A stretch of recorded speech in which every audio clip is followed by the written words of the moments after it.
வணக்கம் next gen channel நேர்களே, நான் உங்கள் அன்பான சயின்டிபிக் வேதிக் அஸ்ட்ராலஜர் அஸ்ட்ரோரஞ்சி பேசுகிறேன். நல்லது நினைப்போம், நல்லதே நடக்கும். இந்த வீடியோவில் நம்ம என்ன பார்க்க போறோம்னா, மே மாதம் 2026 விருச்சிக ராசிக்காரர்களுக்கு எத்தகைய ஒரு பலாபலன்கள் நிறைந்த ஒரு மாதமாக சயின்டிபிக் வேதிக் அஸ்ட்ராலஜி முறையில் எதையும் மிகைப்படுத்தாமல் உள்ளது உள்ளவாறு ஒரு கிரகம் ஒரு இடத்துல இருக்கும் பொழுது அந்த ராசிக்கு எந்த மாதிரி ஒரு தாக்கத்தை கொடுக்க போகிறார். அது ஆண்டு கிரகமாகிய குரு சனி ராகு ஏதுவாக இருந்தாலும் சரி, மாதம் பயிற்சி பெறக்கூடிய சுக்கிரன் சூரியன் செவ்வாய் புதன் போன்ற கிரகமாக இருந்தாலும் எது மாதிரி தாக்கத்தை மே மாதம் 2026 விருச்சிக ராசிக்காரர்களுக்கு கொடுக்குறாருங்கிறது சயின்டிபிக் வேதிக் அஸ்ட்ராலஜி முறையில் மிகைப்படுத்தாமல் பரிகாரங்கள் அது மாதிரி மூட நம்பிக்கைகளில் போகாமல் உள்ளது உள்ளவாறு கர்மா எப்படி செயல்படுகிறது, எது மாதிரி விஷயம் காத்திருக்குது, எது மாதிரி அமைப்புகள் நமக்கு தென்படுகிறதுங்கிறது துல்லியமாக நம்ம டீட்டெயிலாக நம்ம விருச்சிக ராசி 2026 மே மாதம் எப்படி இருக்குன்னு பார்க்க போகிறோம். இப்போ பாருங்கள், விருச்சிக ராசியோட அதிபதியாகிய செவ்வாயை 5ஆம் இடத்துல சனியோடு இருந்து ஏப்ரல் மாதம் முழுக்க பிரச்சனைகளும் சில மன சஞ்சலத்தையும் கொடுத்துட்டு இருந்தார். எப்போ ஏன்னா ராசி அதிபதி எப்போவுமே பார்த்தீங்கன்னா சனியோட சேரக்கூடாது. ராசி அதிபதியாகிய செவ்வாய் ஏப்ரல் மாதம் முழுவதும் பார்த்தீங்கன்னா சனியோட சேர்ந்து மன விரக்திகளும் மன சஞ்சலங்களையும் கொடுத்து கொண்டிருந்த அமைப்பு ஏப்ரல் மாதம் இருந்தது. மே மாதம் வரும்பொழுது அந்த செவ்வாய் பார்த்திங்கன்னா மே 2வது வாரம் 3வது வாரத்துக்கு அப்புறம் சனி இருந்து விலகி வலு பெறுகிறார், ஆட்சி பலம் பெறுகிறார். இங்கே மேஷத்தில் செவ்வாய் ஆட்சி பலம் பெறும் பொழுது ராசி அதிபதி ஸ்ட்ராங் ஆகுது. அதனால் திடம் வரும், மைண்டு ஸ்ட்ராங்காகவும் சில கிளாரிட்டி கிடைக்கும். அது மூலமாக பிரச்சனைகளிலிருந்து மீண்டு தெளிவு பெறக்கூடிய அமைப்பு மே மாதம் செகண்ட் வீக் அப்புறம் 3rd and 4th வீக்கில் நம்ம விருச்சிக ராசிக்காரர்களுக்கு எதிர்பார்க்கலாம். அதே நேரத்தில் சுக்கிரன் புதன் 6ல் மறைந்து சில பிரச்சனைகளும் சில வம்பு வழக்குகள் கடன் பிரச்சனைகள் பணம் போக்குவரத்தில் சரியில்லாத அமைப்பெல்லாம் கொடுத்துட்டு இருந்த விருச்சிக ராசிக்காரர்களுக்கு 7ஆம் இடத்துல சுக்கிரன் புதன் ராசியை பார்ப்பது அருமை. ஸோ மாணவர்கள் படிக்கிறவங்க கணக்கு வழக்கில் இருக்கிறவங்களுக்கெல்லாம் நல்ல பெனிஃபிட்ஸ் இருக்குது. மீடியா துறையில் இருக்கிறவங்களுக்கு எல்லாத்துக்குமே ஒரு ரெகக்னிஷன் கிடைக்கக்கூடிய அமைப்புகள் கண்டிப்பாக உண்டு. ஒரு நல்ல மாற்றத்தை கொடுக்கக்கூடிய அமைப்பு ஏப்ரல் மாதத்திலிருந்து மே மாதம் வரும்பொழுது விருச்சிக ராசிக்காரர்களுக்கு நல்ல ஒரு அமைப்பு இருக்குது. ஏன்னா ஜூன் மாதத்துக்கு அப்புறம் பார்த்திங்கன்னா குரு உச்சம் பெற்று ராசியை பார்க்கும் பொழுது அஷ்டமத்தில் இருக்கிற குரு வெளியில் வரும்பொழுது பாக்கியஸ்தானத்துக்கு வரும்பொழுது நல்ல ஒரு மாற்றத்தை கொடுக்கக்கூடிய அமைப்பு இருக்குது. அதுக்கு வேணுங்கிற ஃபவுண்டேஷனான சில அடிப்படையான சில மாற்றங்களை, வாழ்க்கை அமைப்புகளை மாற்றங்களும் சில துவக்கங்களையும் பிளாட்ஃபார்மையும் கிரியேட் பண்ணக்கூடிய ஒரு அற்புதமான செகண்ட் ஹாஃப் ஆஃப் மே மாதம் இருக்குது. அந்த நேரத்தை நல்லா நீங்கள் உபயோகப்படுத்தி கொள்ள வேண்டும் விருச்சிக ராசிக்காரர்களாகிய நீங்கள். ஸோ மற்றபடி பாருங்கள், சூரியன் 6ஆம் இடத்துல இருந்து உச்சம் பெற்று ஒன்றும் பெரிய பிரயோஜனம் இல்லாமல் இருக்கிறது. இப்போ 7ஆம் இடத்துக்கு வருவது நல்லது. ஸோ இது எல்லாமே நல்ல ஒரு அமைப்பு.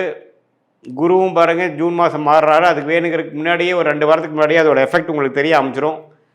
ஸோ விருச்சிக ராசிக்காரர்களுக்கு இந்த மே 2026 ஒரு நல்ல ஒரு கேம் சேஞ்சிங்காக கடந்த ஒரு 6 மாதமாகவே கைக்கு வந்தது வாய்க்கு வரவில்லைங்கிற மாதிரி ஒரு இழுபறியாக அமைந்து கொண்டிருந்த சில தொழில் முயற்சிகள், படிப்பு விஷயங்கள், வேலை விஷயங்கள், கல்யாண விஷயங்கள், குடுக்கல் வாங்கல் விஷயங்கள், இது எல்லாமே ஒரு மாதிரியான இழுபறியாக இருந்த விஷயங்கள்லாம் கொஞ்சம் வேகமாக நடந்து மன மகிழ்ச்சி அடையக்கூடிய ஒரு தருணமாக குரு சுக்கிரன் புதன் இப்போ ராசி அதிபதியாகிய செவ்வாய் எல்லாமே ஒரு நல்ல தாக்கத்தை கொடுக்குறார்கள்.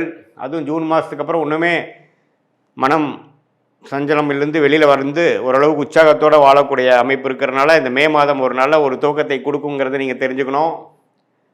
இது எல்லா வயதினரும், மாணவர்களாக இருந்தாலும் சரி, இல்லத்தரசிகளாக இருந்தாலும் சரி, நடுத்தர வயதினராக இருந்தாலும் சரி, இளம் வயதினராக இருந்தாலும் சரி, சீனியர் சிட்டிசன்ஸாக இருந்தாலும் அவங்கவுங்களோட வாழ்க்கைக்கு தகுந்த அமைப்புகளில் வேலை, தொழில், ஹெல்த் முயற்சிகள், பண விஷயங்கள், வாழ்வாதாரங்கள், அதில் எல்லாத்துலேயுமே ஒரு நல்ல மாற்றத்தை கொடுக்கக்கூடிய அமைப்பாக 2026 மே மாதம் விருச்சிக ராசிக்காரர்களுக்கு இவ்வளோ நாள் கஷ்டப்பட்டதில் சில விஷயங்கள் நடந்ததுரா சாமிங்கிற மாதிரி ஒரு பெருமூச்சு அடையக்கூடிய அமைப்புகள் இருக்குது. சில புதிய தொடர்புகள் வரும், சில கான்டாக்ட்ஸ் மூலமாக சில பெனிஃபிட்ஸ் வரக்கூடிய அமைப்புகள்லாம் இருக்குது. காதல் திருமணம் எதிர்பார்க்குறவங்களுக்கு நல்ல காதல் கூடுற அமைப்பு, பெற்றோர்களின் சம்மதம் கிடைக்கக்கூடிய அமைப்பு. அதே சமயத்தில் பங்குதாரர்கள் தொழிலில் கொஞ்சம் டெவலப்மெண்ட்டு, அதே சமயத்தில் திருமணத்தை எதிர்பார்க்குறவங்களுக்கு திருமணம், எல்லாமே நல்லபடியாக அமையக்கூடிய அமைப்புகள் கண்டிப்பாக விருச்சிக ராசிக்காரர்களுக்கு இருக்குது. இது ஒரு பொதுவான பலனை தவிர உங்களுடைய ஜென்ம ஜாதகத்தை பிறந்த தேதி, பிறந்த நேரம், பிறந்த ஊரை வைத்து திருக்கணித பஞ்சாங்கத்தில் போட்டு அதில் மூலமாக நீங்கள் என்ன லக்னத்தில் பிறந்தீங்க, உங்கள் லக்னாதிபதி எப்படி இருக்குது, நீங்கள் எந்த நட்சத்திரத்தில் பிறந்தீங்க, கேட்ட நட்சத்திரமா, அனுஷமா, விசாகமா, இப்போ உங்களுடைய தசாபுக்திகள் என்ன போயிட்டுருக்கு, அந்த தசையெல்லாம் அந்த லக்னத்துக்கு யோகமாக இருக்கா, தசநாதன் புக்திநாதன் வந்து இப்போது ஸ்தானபலமோடு இருக்கா, உங்கள் ஜாதத்தில் திக்பலமோடு இருக்கா, எந்த அமைப்பில் இருக்கார், கோச்சாரத்தில் அவர்லாம் எப்படி இருக்கார், அதெல்லாம் சேர்த்து வைத்து இப்போ நம்ம பேசின பொது பலனையும் துல்லியமான பலனையும் சேர்த்து வைக்கும் பொழுது அருமையான கர்க்யூரேட்டான ப்ரொடிக்ஷன் நமக்கு வேணுங்கிற லைஃப் கிளாரிட்டி. அடுத்து வரக்கூடிய ஷார்ட் டேர்ம் 3 months 6 months எப்படி இருக்குது, அடுத்து வரக்கூடிய 1 year எப்படி இருக்குது, எது மாதிரி லைஃப் கோல்ஸ் நமக்கு அச்சீவ் ஆகிற மாதிரி இருக்குது, டைம்லைன்ஸ் என்ன, எந்த நேரத்தில் எது நடந்தால் நல்லது, எப்படி நடக்கிற மாதிரி இருக்குது, திருமண விஷயங்கள், வேலை மாற்றங்கள், ப்ரொமோஷன், கடன் அடைதல், ஃபினான்ஷியல் க்ளோரி, இது எல்லாம் நமக்கு வாழ்க்கையில் எப்போ நடக்கக்கூடிய அமைப்புகள் இருக்குது. எல்லா வயதினருக்கும் அவங்களுக்கு வேணுங்கிற வாழ்க்கையில் இருக்கக்கூடிய தேடுதல் வந்து எந்த நேரத்தில் செஞ்சுக்கிறது நல்லது. ஏன்னா நேரங்கிற ஒரு டைமென்ஷனில் தான் நம்ம எல்லாரும் வாழ்ந்து கொண்டு இருக்கிறோம். அந்த நேரத்தை குடிக்கக்கூடியவர் தான் தசா புக்தி அந்தரம் சூக்ஷமம்.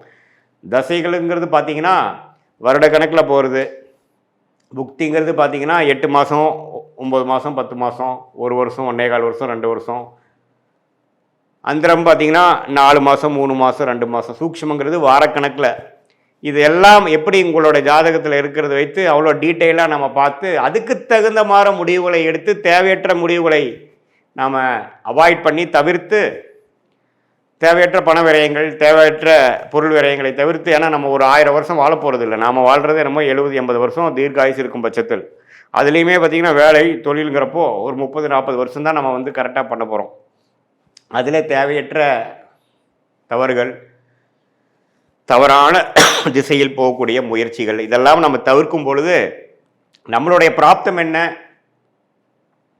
நம்மளுடைய தோஷங்கள் என்ன, என்ன கிரகங்கள் நமக்கு யோகமாக இருக்குது, எந்த நேரத்தில் எந்த மாதிரி விஷயங்கள் போனால் நமக்கு சீக்கிரமாக நடக்கும், குறைந்த எஃபோர்ட்டில் நல்ல லாபங்கள் வரும், அது மாதிரி விஷயங்கள்லாம் தெரிந்து அதுக்கு தகுந்த மாதிரி ஃப்ரஸ்ட்ரேஷன் ஆகாமல், ரெஸ்ட்லெஸ் ஆகாமல், பொறுமையாக இருந்து வாழ்க்கையில் அந்தந்த நேரத்தில் அந்தந்த விஷயத்தை செய்து சாதித்து வாழ்க்கையில் நம்மளுடைய குறிக்கோள்களை அடைந்து கரெக்டான சாய்ஸஸ் எடுத்து தவறான சாய்ஸில் போய் வாழ்க்கையை முடக்கி கொள்ளாமல் சயின்டிஃபிக் வேதிக் அஸ்ட்ராலஜி முறையில் நம்ம தெய்வாம்சம் பொருந்திய ஞானிகள் இந்திய வேத ஜோதிட அடிப்படையிலான தெய்வாம்சம் பொருந்திய இந்த சாஸ்திரத்தை அருளியிருக்காங்க நம்ம ஞானிகள். அதை வந்து தவறான முறையில் பரிகாரங்கள் அது மாதிரிலாம் போகாமல் ஒரு கிரகம் எப்படி இருந்தால் எப்படி இருக்கும், எது மாதிரி கர்மாவை கொடுக்குது, எந்த நேரத்தில் எது செஞ்சால் நல்லது அப்படிங்கிறத நம்ம பாஸ்ட் லைஃப் எப்படி இருந்ததுங்கிறதையும் வைத்து பார்த்து செக் பண்ணிவிட்டு ப்ரெசென்ட் எப்படி இருக்கிறது பார்த்து அப்புறம் அதை வச்சு future long term and short term எடுக்கிற முடிவுகளை சரியான முடிவாக எடுக்கும் பொழுது வாழ்க்கையில் எளிதில் வெற்றி பெற முடியும் என்று சொல்ல விரும்புகிறேன். மீண்டும் மற்றொரு காணொளி சந்திப்போம். நன்றி, வணக்கம்.